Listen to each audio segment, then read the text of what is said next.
Welcome to Prepare to Survive, Pinellas County's E-Series presentation on disaster preparedness.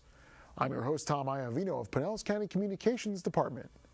For the next 15 minutes, we'll be checking in with a great organization that helps homeowners get ready for disasters of all types. Joining us today is Trinice Lyons, a project manager with the Federal Alliance for Safe Homes, also known as FLASH. Trinice, welcome. How are you doing today? Great. Thanks so much for having me, Tom. Well, thank you for coming out today. Trinice, I don't think everybody's familiar right now with what FLASH does and the Federal Alliance for Safe Homes. Can you tell us what you guys do? Sure. The Federal Alliance for Safe Homes, FLASH, is a disaster safety nonprofit with the mission to safeguard families and strengthen homes. So our singular focus is making sure that families know how to keep themselves safe and to make their homes strong against natural disasters of all kinds. So it's more than just hurricanes, it's wildfires, tornadoes, earthquakes, all types of natural disasters. Okay, so not just Florida specific. We're looking at the whole country, winter storms and earthquakes and tsunamis and all that other stuff. Exactly. So, with the wildfires that are happening across the West this season, we've been really focused on that. We're gearing up to what is predicted to be a pretty nasty winter in the Northeast. So all of those things are on our plate, and we just couldn't roll with the seasonal punches. You guys, with all those potential disasters, your hands must be full with all your work you've got. Yeah, Mother Nature doesn't really give us a break out there. We're always pounding away at something. She never takes a day off. All right, Trinice, tell me a little bit about what you guys do specifically for the homeowner. I mean, you're not focused on businesses, more homes, correct? Correct. We're focused on homes, and it's, again, that message for families to let them know that it's not inevitable that their home fails when disaster strikes, that there are things that they can do before these disasters happen to prepare themselves and make sure their homes are strengthened and stronger to stand up against whatever may come their way. Okay, I mean, so that's a good thing, to have people prepared, hopefully lessen the damage so people could live in their homes while they're being repaired. Exactly. I mean, we always like to be able to see families and communities recover and come back and lessen that load on folks like you that are out there fighting the good fight after disasters. We like people to be able to do for themselves as much as they possibly can, and that comes with preparedness. Now, preparedness, it's interesting you mentioned that, because earlier this year you guys unveiled a new program, which is kind of exciting, called the Go Tapeless program. What is that all about? Well, last year as Hurricane Irene was working her way up the coast, we were kind of horrified to see all of the masking tape going up on windows as she went further north. The tape just followed. So we realized that there was a lot of work to do in busting that #1 hurricane myth when it comes to taping your windows. But we weren't sure. We said, well, let's test this out and see if this really is a myth, or is this just the isolated case of maybe the media covering the taped windows. Mm-hmm. And we did a survey, and we found that almost 7 out of 10 people surveyed through a Harris poll said that they would want to tape their windows. That was something that they would do in advance of a hurricane. You mean 70% of the people who were questioned thought tape was a good idea? Nearly 70%. And we said, well, maybe that's just skewed because we interviewed people that weren't as familiar. And the numbers were not that much better in the Southeast. So we realized we did have some work to do, and even those people that should have known better did not know that taping their windows wasn't just, a good idea. They didn't realize it was a bad idea. And the thing that we've discovered is that taping your window, it leads to a number of different things. One, that tape can actually hold the glass together to create larger, more dangerous shards of glass if that window, and when that window breaks, if something hits it. The other thing that we found is that it gives people a false sense of security. They feel like they've done something or that they have prepared for a storm, and then they think because I've taped my windows, I can stay in my home even if I've been ordered to evacuate, or I can stay in my home because the taped window will keep me safe. And we all know that that's not true. And then the last thing, it really does take away time and money for you that you could have spent doing something that actually would be helpful. Now, you had a couple of champions for this campaign as well. Who are the folks you had on board to help promote it? Well, when we launched at the National Hurricane Conference, we were so happy to have former Director Bill Reed of the National Hurricane Center kind of stand up at the plenary session at the Hurricane Center and at the Hurricane Conference and say, no more, we're not doing this anymore. And then we were joined by Jim Cantori from the Weather Channel, and we had a nice rally out at the Hurricane Conference where we got folks from across the country, emergency managers, and tons of attendees from the Hurricane Conference to band together at our Go Tapeless rally. And they pledged to say, we're going to work together to bust this hurricane myth this season. You know, you do them one at a time, and eventually, hopefully, they'll all fall, and people will actually get the idea that they have to do the right thing instead of something that just feels good about it. It feels good for preparedness.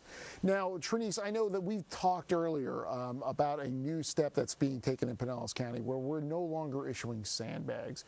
And, you know, there's been a lot of replies back to that in the media articles after the articles about, well, they're very effective. And what is the effectiveness of sandbags? Talk to me about, there's obviously a right way to use them and a wrong way to use them. Sure. Now, sandbags, we do not absolutely put them in the same category as taping your windows. Taping, you never, never, never do. Sandbags can be effective if they are used correctly. Now, they have to be filled to the right height, they have to be folded the right way, they have to be stacked the right way, and they should be disposed the right way.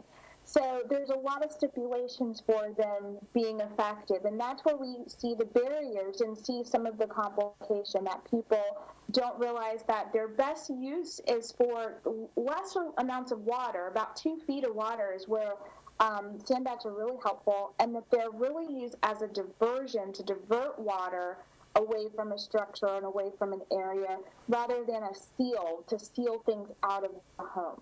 So there's a lot of confusion about that. So if they are used and deployed correctly and all of the things line up, sandbags have been proven and shown, and we do see that where they are effective.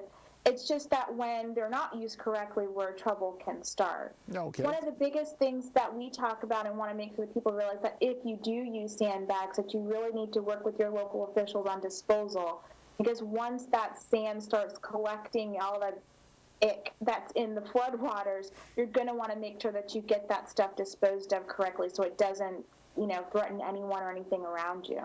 Now, Trinice, I understand. I mean, I've seen in scenes from the Midwest where waters are rising from rivers that there are truckloads of sandbags being delivered. Many of the jurisdictions in this Tampa Bay area, if they still hand out sandbags, are limiting to 10, maybe 20 sandbags max. If you have a home with a garage door and a side door and a back entry door off the patio and a front door, is 10, 20 bags going to be enough? Well, I guess it would always depend on the circumstance, and, you know, we're never really going to know which way the floodwaters are going to go, and, you know, maybe the front of the house is elevated higher than the back, so you prioritize. So there's a lot, you know, there's a lot of, I guess, fluctuation in that situation. You're not going to necessarily be able to know. One of the things that we like to say, and of course we're always talking about that preventative preparedness message. So we're going to encourage people, if you know that you're in a flood zone or in an area at risk for flooding, that one, you should look into getting flood insurance with the National Flood Insurance Program. If you visit floodsmart.gov, you're going to be able to find great resources to make sure that if water does get into your home, that it's covered and that you can be financially protected. And then secondly, we offer on our website a lot of different options for flood mitigation. So whether it's, you know, flow-through valves or drainage or sump pumps, not really a big issue in the South as we don't really have basements, but, you know, there's options to mitigate and plan in advance for those flooding. So then when that situation comes in, you know, comes to happen, that you're maybe not reliant on those sandbags to get the water out of the house. You have other options. Trinice, another thing that really concerns us here in Pinellas County, especially being coastal, is we've seen people go to sandbag locations, pick up their 10 sandbags, and then go back to the beach, thinking if they array them around their front door, they don't have to evacuate anymore. Is this a proper way to use sandbags? We always say that when it comes to evacuation, if you're in an evacuation zone and you get the message from your local officials to evacuate, no matter what you do to your house, you need to go. And that's what we're always going to defer to. If your local folks are telling you to get out of the house, get out of the house. You know, again, depending on where the surge comes in and how high and how long and where your house is or if it's elevated or not. Again, those 10, 20, 100,000 sandbags may or may not help you. But if you're getting an evacuation order, you just need to go ahead and pack up your emergency kit and your family and go to a designated shelter. Sounds like a good idea. Another thing that it's obviously a concern locally is that if we do have crews out helping people fill sandbags, those crews could actually be out removing debris from storm drains, which instead of helping 10 people just get their sandbags filled, maybe we could save 500 homes if pulling that debris out of the storm system. So definitely, it's something we have to consider for sure. Now, when you mentioned other flood mitigation methods, you guys have a few. Do you guys have any recommendations or ideas that people might be able to use that might be a little more effective or a little different than sandbags? Well, sure. One of the things that you can do is if you know that you have an area that does flood, and say that's where your washer and dryer is or stuff like that, or your electrical panel, it's a great idea to elevate those things above the level where the flood waters typically come in. So, putting that washer and dryer up on cement blocks would be a great way to protect your belongings. And then that water can just kind of come in and go out, and it's not causing a ton of damage. You can also visit our website, flash.org, and look at the different options. There's wet floodproofing and dry floodproofing and elevation and a lot of different ways that you can go about protecting your home. So my advice would be for homeowners to go in and check it out, see what looks like might make good sense for their particular structure, and then reach out to a licensed contractor and someone who knows what they're doing to find out options for them. The other thing, to go back to that message about flood insurance, it's just a really great and smart buy for people if you are at risk for flooding. Most homeowners insurance does not cover damage from floods, and your protection is going to come through flood insurance, the National Flood Insurance Program. So going over to floodsmart.gov, you can put in your address. It can tell you what your flood zone is, tell you what your risk is, and they can actually even give you the name and number of insurance agents in your local area who sells flood insurance. And it's not, and it's not just people who are in high-risk flood areas that flood. I understand almost a third of floods happen to people who live in moderate or low-risk areas. Exactly, and the good news for those folks is that they can get a preferred risk policy for an extremely low cost to cover their belongings. Less than $150 a year can get you coverage on your home and your contents. So it's a great buy for people, especially if you're outside of that high-risk flood zone area, to just go ahead for that peace of mind to get that policy and you know that you're covered. And everybody's home is their castle, and you certainly want to be able to get your castle back together as quickly as possible. Certainly having something like flood insurance would help.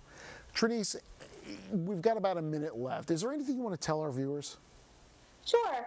The time when everything is quiet and there's nothing going on right now, the tropics are fairly quiet, we're not under a serious threat, this is the time to go out in that backyard, see if there are some dead tree limbs hanging around that you need to pull down so that they don't become projectiles. Do an outdoor home inventory to find out, it's like, okay, we've got a grill and a hammock and a big wheel toy. Let's make sure that we remember that we have to bring those things inside. Do you have your emergency kit? Make sure you have that stuff done. Do you know how to brace your garage door? Make sure you know how to do those home protective things now while you have the time and you're not under duress. And then when the storm comes, it'll be so much easier to make sure that you can check those boxes and be safe. Wiser words never spoken. Trinice Lyons, I want to thank you so much for coming on the show today. Hopefully this information will help people get ready for storms, hurricanes, or any other disaster that comes our way. We hope so. Thank you so much for having me. And thank you for being a great resource.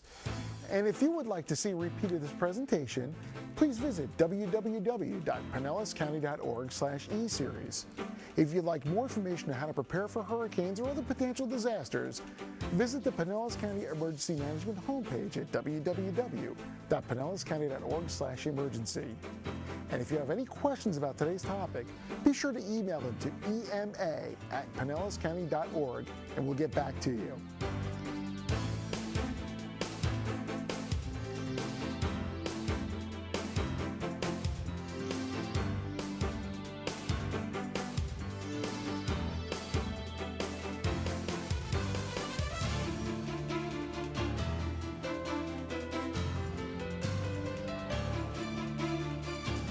Join us again for the next Prepare to Survive E-Series. Stay safe.